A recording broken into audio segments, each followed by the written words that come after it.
Qurban Bayramı ərəfəsində görülən işlərlə yerində tanış olmaq məqsədi ilə Qida Təhlükəsizliyi Agentliyi media nümayəndələri üçün heyvan kəsimi məntəqəsinə infotur təşkil edib.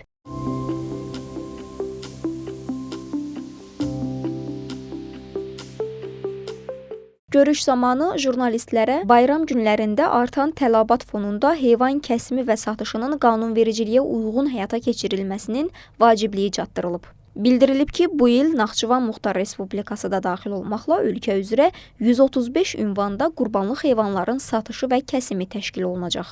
Bu 135 məntəqədən 77 məntəqədə heyvanların həm kəsimi, həm satışı, digərlərində isə ancaq kəsimi və yaxud satışı həyata keçiriləcək. Və bu 135 məntəqənin hamısında hazırlıq işləri artıq başa çatdırılıb. İşçi qruplar yaradılaraq aidiyyatı qurumlar məntəqədə işlərin aparılmasına nəzarət üçün yaradılıb. Və burada məqsəd bundan ibarətdir ki, təqdim olunan heyvanların hamısı baytarı sanitariya müayinəsindən keçəcək. Heyvan kəsiləndən sonra da baytarı sanitariya ekspertizası aparılaraq heyvanlar təqdim olunacaq.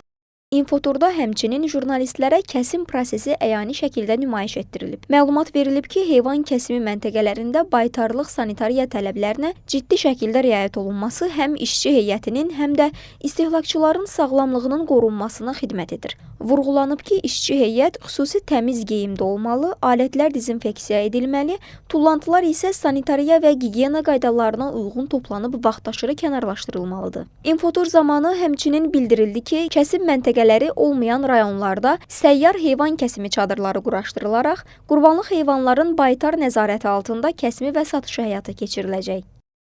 Kəsim məntəqələri olmayan rayonlarda Azərbaycan Qida Təhlükəsizliyi İnstitutunun səyyar formalı çadır tipli kəsim məntəqələri istifadə olunacaq.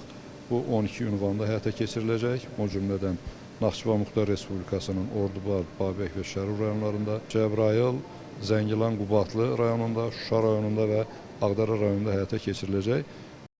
Sonda Qida Təhlükəsizliyi İnstitutunun mobil laboratoriyasına baxış keçirilib. Media nümayəndələrini maraqlandıran suallar cavablandırılıb.